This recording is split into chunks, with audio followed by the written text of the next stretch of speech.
সালাম আলাইকুম ভাই। দিয়ে আসলাম। তুমি শুনেছো আজ বার্থডে 180তম ব্যাচের প্রশিক্ষণার্থীদের সাংস্কৃতিক অনুষ্ঠান হতে চলেছে। ডাক্তারদের আবার সাংস্কৃতিক অনুষ্ঠান? ডাক্তাররা সবই পারে। আমরা তো জানতাম তারা রোগ সারায়, নাচ গান শিখলো পাবে। তারা এখন সবই করতে শিখেছে। রূপা, তুমি আমাকে একটা গান শোনাবে?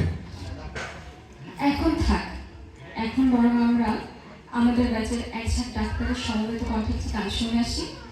প্রিয় দর্শক শ্রোতা, মঞ্চে দেখে নিয়েছি 180তম ব্যাচের একজন মেধাবী ডাক্তারকে।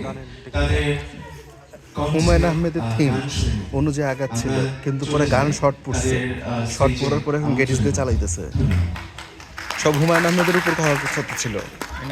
হ্যাঁ, পুরাটাই হুমায়ুন আহমেদ। যদি দেখেন যে হিমু আর রূপা, হিমু রূপা থেমে ওনারা আগাচ্ছিল, কিন্তু এখন শুরু করবে চলো সবাই।